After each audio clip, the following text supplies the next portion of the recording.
So actually, OBE is a term coined by William Spandy in 1994.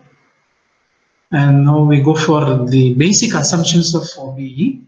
We have three assumptions why OBE is required. And the traditional curriculum is not like that. Why we are moving is because of these assumptions. Previously, we used to compare the students. You are getting less mark, you have to get more mark than the other boy or girl. You have to improve yourself. So now in OB, this is not like that. We have some objective. That objective student has to attain that. So we are not comparing one with the another. So that is the whole basis of OB. So that's what the first assumption is: all learners can learn and succeed if a honest attempt is provided. All learners can learn and succeed if a honest attempt is provided. The second one, suppose if we learn mathematics now in our school, is if you are able to solve a problem, that gives happiness for us, and then we will go again to solve another problem. We'll take it in homework while doing homework. If the first problem itself we are unable to solve, now then we will leave it. We won't go for further solving of any problem. With that, we end the homework also. The success breeds success. Therefore, what we do, we have little objective, one objective, then go for second objective, then go for third. So success breeds success. So complete one objective and then go to the second. Complete the other objective, go to the third. Like that. So success breeds success. And it is another assumption that institution can control the conditions for success so that we can put our students in success track. So it is in our hands to put our students in the success track. That is what the assumptions for the OBE, which is a little bit against the traditional curriculum, where only comparisons are seen with the others in a group. How do they perform within a group? And a little bit of further understanding of OBE.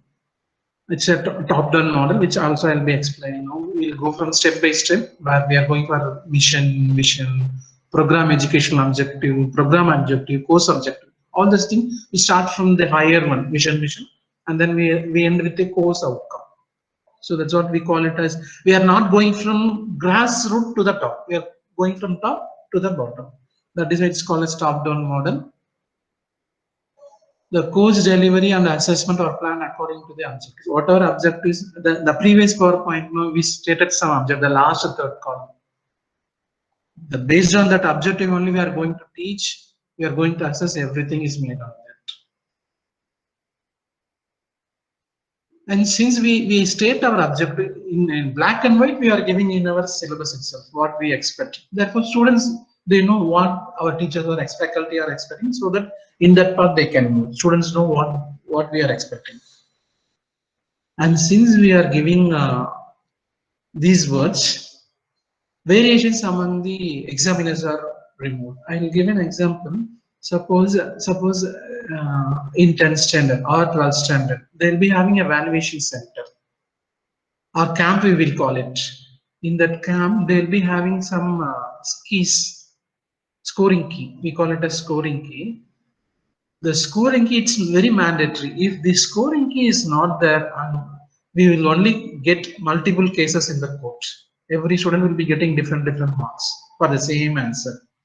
They will give the scoring even for essay questions. If this is there, you put 1 mark. If this is there, you put half a mark. If this is there, you put 1 mark.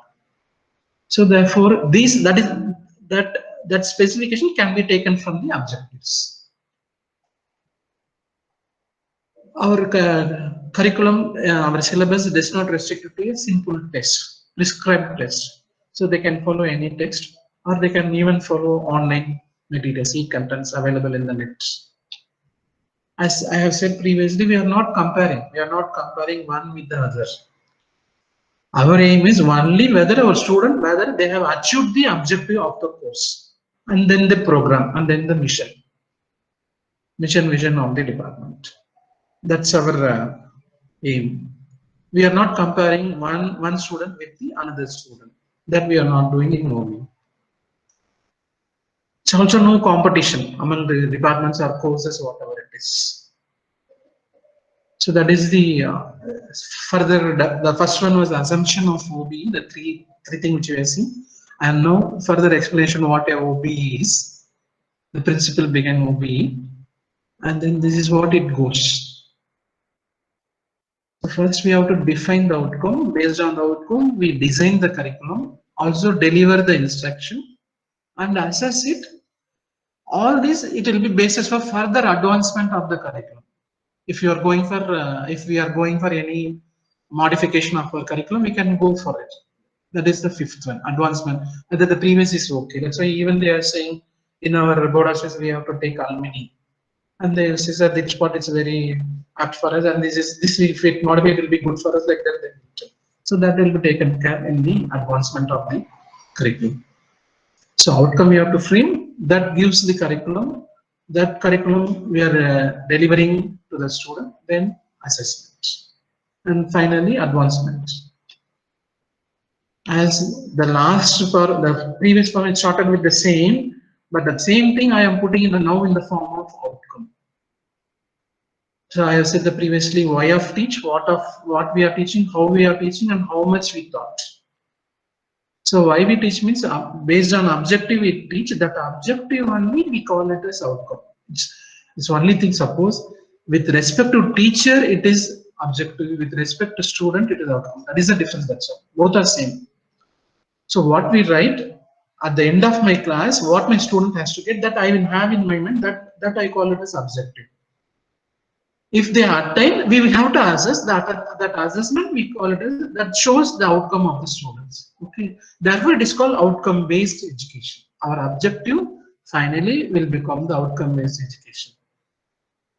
Hence, curriculum is constructed based on the outcome. Therefore, it is objective-based curriculum. What we teach, objective-based curriculum. How do we teach objective-based teaching? How do we assess objective-based? Objective, or otherwise that's similar. So only thing at what side we look. So with respect to student, it is outcome. So outcome-based curriculum, outcome-based teaching, and outcome-based evaluation.